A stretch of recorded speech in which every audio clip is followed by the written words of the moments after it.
नमस्ते अर्पिता। पढ़े। हाँ, नमस्ते आंटी। नमस्ते सभी लोगों को। हम लोग गीता का 13वां अध्याय पढ़ रहे हैं, क्षेत्र क्षेत्रज्ञ विभाग योग।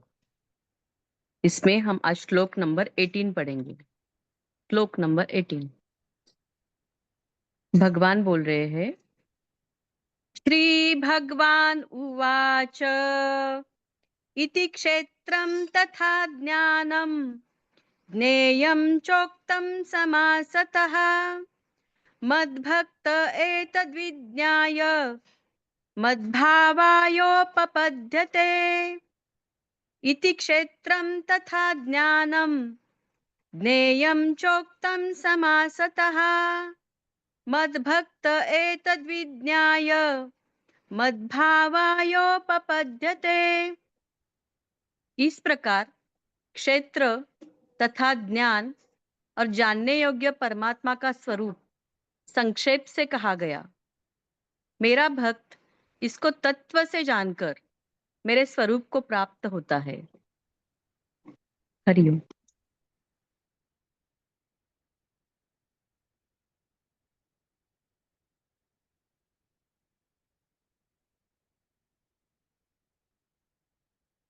मनुष्य एक विरल जीव है, क्योंकि ये विरलता उसमें जो बहुत सारे ऐसे ऐसे गुण प्रकृति माँ ने मनुष्य में रखी है, मतलब ट्रेजर्ड। जैसे हर माँ घर में तो सब रखती है, लेकिन ट्रेजर्ड चीज अपने पूरा ट्रेजरी में रखती है, तिजोरी में रखती है। तो प्रकृति का तिजोरी मनुष्य है। तो हम में प्रकृति माँ ने कूट कूट कर अच्छे अच्छे जो बहुत ही दुर्लभ गुण है हम ही को दिया है, मनुष्य को। तो मनुष्य का एक ऐसा गुण है जिससे वो ध्यान करता है उसे धारण कर ही लेता। बहुत सारे ऐसे वैज्ञानिक आप देखोगे कि छोटे छोटे चींटियों से लेकर ब्रह्मांड के ऊपर जो ध्यान करते समझ में आ जाता। ऐसे जिस पर आप ध्यान करो उसे समझ ही लो। जो व्यक्ति ईश्वर पर ध्यान करते हैं वो ईश्वर को समझ ही लेते हैं, और ईश्वर को समझना ही ज्ञान कहा है।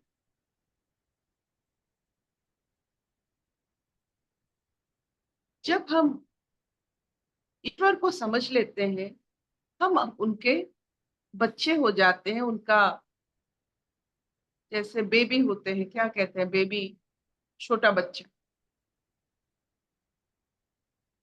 तो आप देखते हो वो छोटे बच्चे, उनका कोई अस्तित्व नहीं होता है। जब बच्चे पैदा होते हैं उसका कोई अस्तित्व नहीं होता है, इसीलिए ईश्वर उनमें से प्रकटित होते हैं। तो हम जब ईश्वर के बच्चे बन जाते हैं, अपने अस्तित्व खो लेते हैं, ईश्वर हम ही से ही, हमारे द्वारा ही प्रकटित। यही ज्ञान। हम बच्चा बनना नहीं चाहते हैं, अपना ध्यान जब ईश्वर पर लगाना नहीं चाहते हैं, संसार पर लगाना चाहते हैं, ठीक है, उसी के हिसाब से हमें अनुभूति मिलती। लेकिन ज्ञानी कौन है? जो ईश्वर का बच्चा, जो अपना अस्तित्व सूद बूद सब खो चुका है, सिर्फ ईश्वर उनमें उनके द्वारा प्रकटित होते, क्योंकि उनका कोई अपना खुद का एजेंडा नहीं। ईश्वर के एजेंडे में वो चलते, वही ज्ञान है। बस एक ही ज्ञान है इस संसार में, ईश्वर को ध्यान और धारण। और जो इंसान, जो मनुष्य अपने बुद्धि, जो जैसा हमने कल पढ़ा था कि सूरज का रोशनी जैसा होता है, मनुष्य का बुद्धि वैसा। और बुद्धि आत्मज्ञान से संबंधित। जो आत्मज्ञानी है उसी का जो बुद्धि होता है वो रोशनी जैसा आत्मज्ञान का बुद्धि। तो आज का जो पहलू है कि ध्यान धारणा की बात हो रही, आप किस पर ध्यान ध्यान लगा रहे हैं और उसी को ही आप धारण करो। जैसे मधुमक्खी मधु पर ध्यान कर लगाता है, उसी को धारण कर।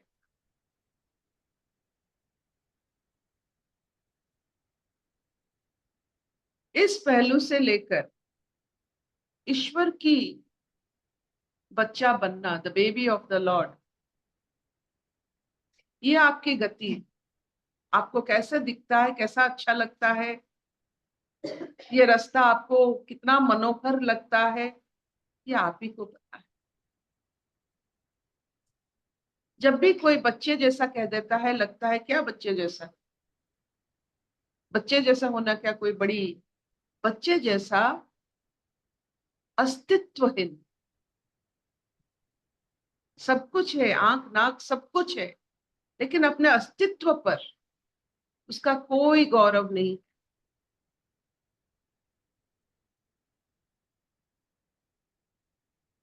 ऐसे अवस्था में इसीलिए बच्चे इतना आकर्षण उनका होता है, आकर्षित हमें लगते हैं।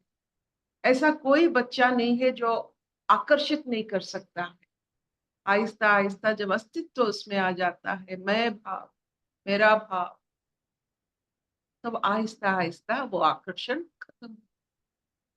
लेकिन जो मनुष्य इस आकर्षण को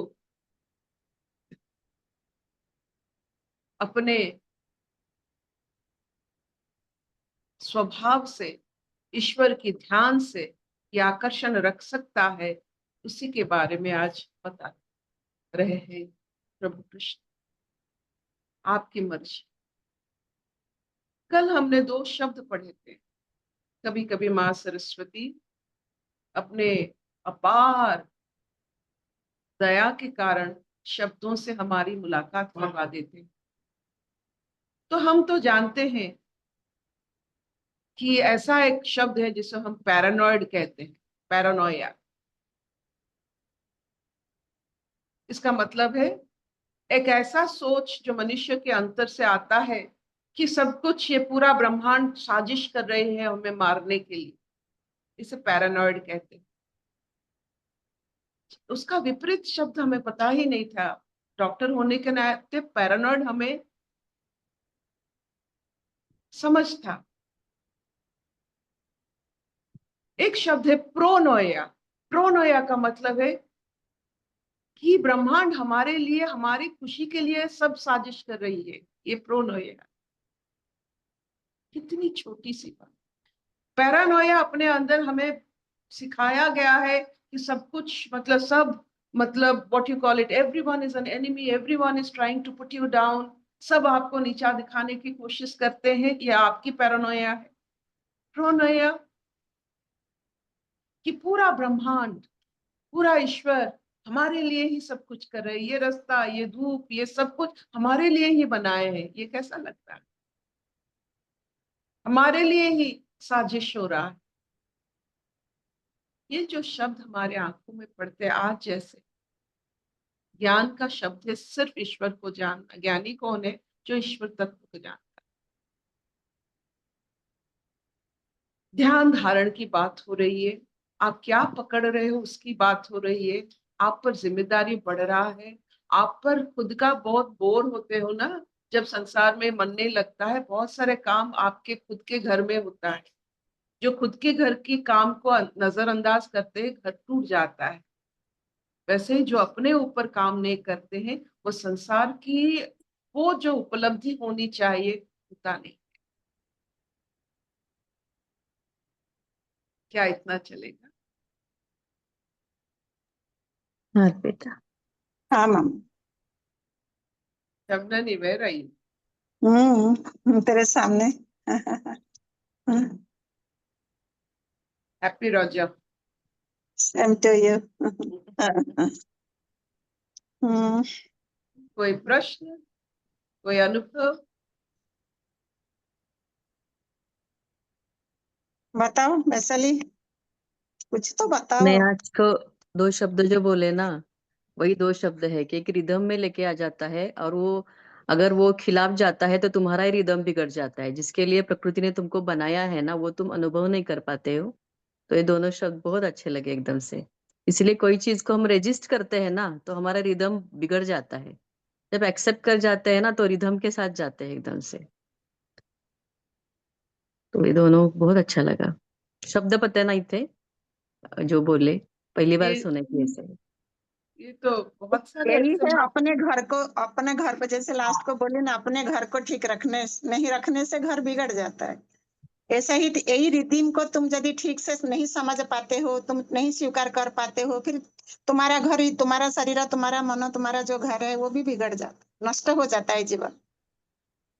पूरा जीवन मतलब जीवन चलता रहता है, लेकिन पॉल्यूटेड जीवन हो जाता है। नष्ट हाँ, तो नहीं होगा, इट बिकम्स वेरी पॉल्यूटेड। उसको कोई धारण नहीं करेगा, आपके साथ कोई बात नहीं करेंगे, आपके साथ बैठेंगे कोई नहीं। आप मतलब इतना पॉल्यूटेड है, you will be left alone.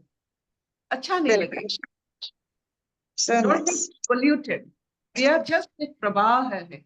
जितना साफ सुथरा अपने ये सब आएंगे, हाथी आएंगे, बाघ आएंगे, हम हमारे पास सब आएंगे जल पीने के लिए। ठंडे ठंडे रखना अपने आप को, ताकि जो भी आपके छांव में बैठे, आपके पास बैठे, उनको तृप्ति मिले। बिना माने खाना पीना, उनको तृप्त जब लगता है, आप जान लेना आप बिल्कुल उत्कृष्ट किस्म के प्रवाह हो और जल। और अर्पिता जी, एक चीज बोलूंगी, इस ज्ञान से ना जो मैंने एक्सपीरियंस किया है, मेरे क्वेश्चंस कम हो गए और आंसर्स ज्यादा आ गए हैं। अब पहले मैं बैठ के क्वेश्चन ज्यादा, अब मुझे आंसर्स, लोग मुझसे आंसर्स पूछते हैं और मेरे इतने प्रश्न आते थे, अब आंसर्स आने लग गए हैं अपने आप ही। हर समय मैं एक किस्सा सबको बताती, और ये किस्सा बार बार मैं रिपीट करती हूँ। और इस किस्सा बहुत छोटा सा किस्सा, बहुत छोटा सा कथा है। एक घर में एक लड़की होती है, वो सिवियर डिप्रेशन में है। उनके माता पिता बहुत चिंतित हो गए। उसके रूम, डिप्रेस्ड लोगों के घर में जाओगे, सब अस्त व्यस्त पड़ा होगा। कोई किसी का तालमेल कुछ नहीं होता है घर में। जब घर में किसी का किसी के साथ तालमेल नहीं, अपने घर में जो वस्तुएं हैं उसके साथ कोई तालमेल नहीं है, जो अलग अलग जगह पर रखा गया है, तो उसका इसका मतलब है आप डिप्रेस्ड हो, डिप्रेशन है। तो ऐसा एक घर की बात हुई। एक लड़की, वो बहुत डिप्रेशन में थे, उसकी पूरा रूम अस्त व्यस्त था कि कहाँ क्या पढ़ा था। मतलब कोई उसका, मतलब it was very very difficult to see things being thrown like that. अच्छा, कोई बात नहीं। Parents they took her to a very nice life coach, scientist, जो भी कहो, एक बहुत अच्छी साइकियाट्रिस्ट के पास उसको लेके गए। तो वो साइकियाट्रिस्ट बस कुछ नहीं बोले, बस उनका उसका नाम पूछा और एक बुके दे दिए, एक सुंदर सा बुके। वो अपने रूम पर ले आए, लॉक कर दिया। डिप्रेस्ड लोग सब लॉक कर देते हैं, very nice. If you have a chance of locking your house all the time, be sure you are depressed. खुले दरवाजा डिप्रेशन रहित घर होता है। जो आते हैं लॉक कर देते हैं, जान लेना आप डिप्रेशन में हो, आप पैरानोया में हो, लगता है सब साजिश कर रहे हैं आपके बारे में। तो वो जब आई और लॉक कर दी, वो ऐसे फेंक दी अपने गुलदस्ते को और अपने बेड पर आ गई। जैसे होते हैं, बेड भी इतना खराब की, वहां इतने सारे चीज होते हैं, उसको ऐसे। तो वो ऐसे आंख बंद कर दी। फिर आहिस्ता जब आंख खुलती है तो वो देखती है वो सुंदर सा बुके, इतना सुंदर रंग, इतने सारे फूल। वो उड़ जाती है। वो जिस पर वो टेबल, उसको एक गमले में ला देती है, एक बांस में लगा देती है। जब वास में फूल आ जाते हैं, वो टेबल साफ हो जाता है। जब वो टेबल, एक कॉर्नर टेबल साफ हो जाता है, उसके पास बेड भी साफ हो जाता है। उस बेड के पास जितना सब खराब चीज था वो डस्टबिन में आ जाती है। So sorting comes only when this kind of realization of ईश्वर हैपेंस। एक ही गुलदस्ते में पूरा घर डिप्रेशन गायब। यही होता है। बस जीवन में हर दिन में एक ही गुलदस्ता आप अपने जीवन में लाओ। Find out one good thing something very very beautiful जिसमें ईश्वर का आराधना हो। इसीलिए हमारे जो सनातन है वो ऐसे ऐसे चीज व्यवहार करते हैं जैसे नो डिप्रेशन। आप देखिए, हम दीप जलाते हैं, घी डालते हैं, अगरबत्ती जलाते हैं, फूल देते हैं, अगरू देते हैं, चंदन देते हैं, तुलसी देते हैं। तो देखिए हम क्या क्या चीज करते हैं। इससे व्यवहार करते करते करते अपना मन भी मनोहर हो जाता है, अवे फ्रॉम डिप्रेशन। आप बिल्कुल ठीक कह रही हैं अर्पिता जी, बट मेरी लाइफ में कभी ऐसी फीलिंग नहीं आई कि कोई मेरे अगेंस्ट काम कर रहा है। Never never, I was always in the. जो काम करते हैं ना वही काम उनको रक्षा कर लेता है, जो काम नहीं करते हैं उन्हीं के बारे में हम बात कर रहे हैं। Those who are doing work they don't need any treatment. Correct. जो कर्म करते हैं उनको कुछ नहीं चाहिए होता। जो कर्म से रहित होते हैं बहुत सारे चीज उनका मनोरंजन के लिए चाहिए होता, नहीं तो डिप्रेशन में चले जाएंगे। कर्म ही एक ही ऐसा लगन होता है जिसमें मन प्रफुल्लित रहता है। अगर कर्म नहीं होता है तो ये सब शुरू हो जाता है। If you are working don't worry, if you are not working you have to go for our way of worship which is very very important for your own mind. हमें जहां तक अपने बचपन से जहां तक याद है, हमें तो खूब प्यार मिला है, लोगों ने खूब प्यार दिया और हमने भी खूब प्यार किया। बहुत मस्त जिंदगी। अभी भी हम कोई जॉब नहीं कर रहे हैं, हम कोई जॉब नहीं कर रहे हैं, लेकिन हमारे पास 1 मिनट भी खाली नहीं है, हम इतने That is बिजी रहते हैं। कोई बात नहीं, आगे जाइए, अपने अपने जीवन को बहुत ही महत्वपूर्ण बनाइए और उसमें अपने जीवन को आई कांट से कि उसे रंगीला बनाइए, लेकिन स्वच्छ बनाइए। Thank you. Thank you, thank you. Prabha aunty, मैं अपना एक्सपीरियंस शेयर करूंगी। अच्छा।